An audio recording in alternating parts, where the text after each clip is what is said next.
No Holds Barred was a movie. I think it came out in '89, summer of Yeah. '89, June. I used to have the release date memorized because for some reason I took it upon myself, and you assisted me in this in marketing it because I was a big Hulk Hogan fan at the time, big wrestling fan, and a big movie fan. And these two worlds were combining. And Hulk Hogan was starring in a feature film, which essentially he plays himself, even though he's a different name. He's still the WWF champion, and it's about the wrestling world.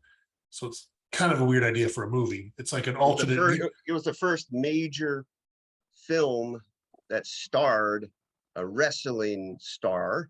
Yeah, in the world of wrestling. Right, but he was playing a wrestler. It wasn't like The Rock plays whoever. Like Hulk Hogan was playing a wrestler called Rip, who was the WWF champion at the time that Hulk Hogan was the WWF champion. It was basically an alternate universe of WWF. I think it was still called the WWF within this movie, but he wasn't Hulk Hogan. He was a different guy. And No Holds Barred was this concept of this basically like a tough man contest where they would have underground fights but broadcast them. Kind of an interesting concept. Maybe the execution wasn't the best because I watched it a couple of years ago and I was like, ooh, kind of a rough movie. Ooh, anyway, we hadn't seen it yet. Ooh, and we were excited about it, and you knew it was going to be campy, and the campiness kind of made it even more fun for us because we made these mock-up movie posters. And back before we had like home printers, I asked my mom if she could take it into her work, and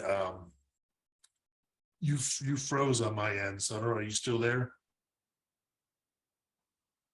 There you are. Say something.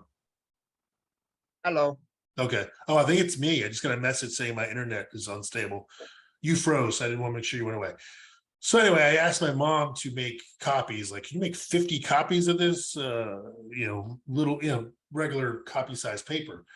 But then we littered the halls with it, and we even got other people to help. We were putting them on the lockers and like political propaganda. Right, for no reason. We had no skin in the game. We weren't hired by the WWF or New Line Cinema or a local marketing company. Just did it for the fun of it. I don't really understand the fun of it, but it was fun to do. And then I remember one day in the morning announcements, they said, just a reminder that only school approved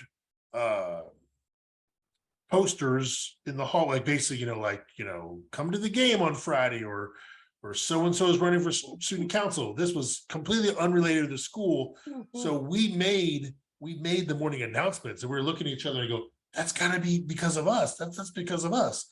So I remember that thinking like, wow, it got noticed by the school. There were so many of these. We were definitely doing something right.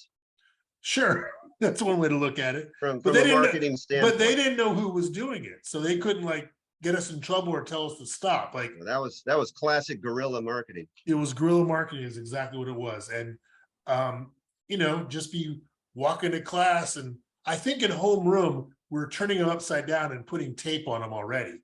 So then once the bell rang, we'd go out and boom, boom, boom, just putting them everywhere. Right. And I remember I go to class and I go to the next class and I walk around and go, whoa, they're still up. Like people are seeing these. And I don't, did anyone go see it because of our posters? Who knows? But it was fun. It was just something we took upon ourselves for some reason. That's the passion for the idea of getting a film the attention you want it to get.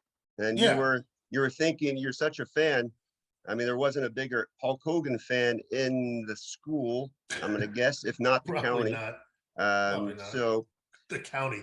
Wow. So therefore you meshed your interests of wrestling and movies and marketing, because you wanted people to share in your excitement. Right. And it was almost like I felt I was helping out a friend. Yes, that's your approach. The Hulkster's my friend, and he doesn't know I'm doing this, but he would appreciate it. He'll never know unless somehow he sees it, so I'm sure he won't. But and then we went to see it, and we're like, oh, that's what we were marketing. basically. That's probably how the executives felt too once they got the finished movie. Yeah, it was just a weird. It was just a weird concept. It was because they said Hulk Hogan as you've never seen him before, but then he was essentially playing It was himself. Hulk So Hogan as you've seen yeah, him before. other than like it was a no holds barred match. Yeah. But because it was a movie, it still wasn't a real fight, and then wrestling isn't really a real fight. So That would have anyway. actually been a great tagline. Yeah, Hulk Hogan as you've seen him many times before. But this time on the big screen, that was the novelty, I guess, going to see him on the big screen and paying money. But anyway, that was fun. We had other films to look forward to, such as Suburban Commando and that was Mr. Nanny. The following year.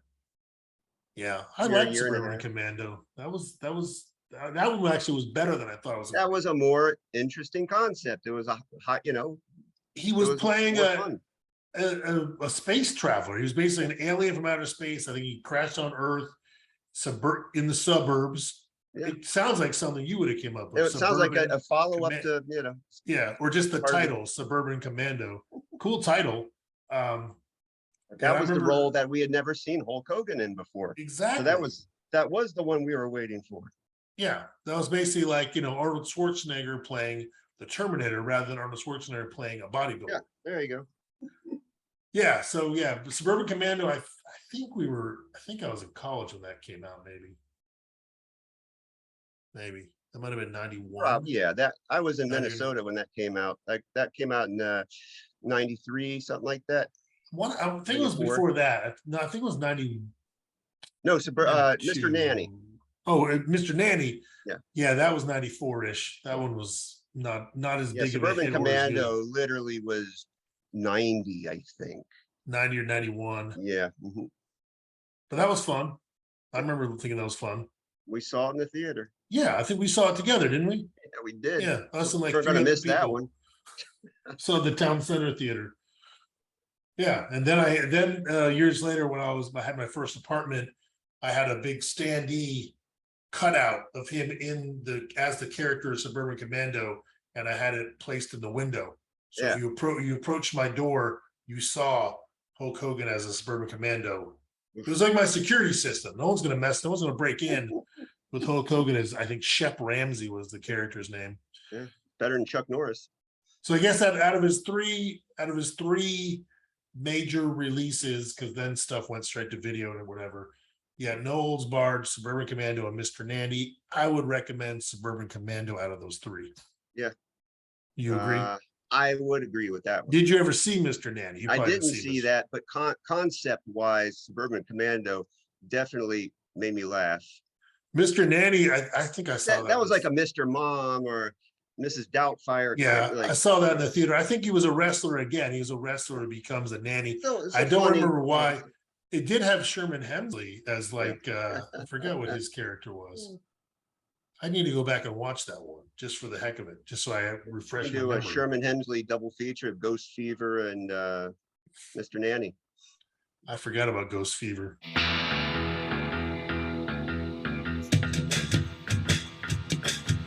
It's time for Korey's Conversations. It's time for Korey. Thanks for watching.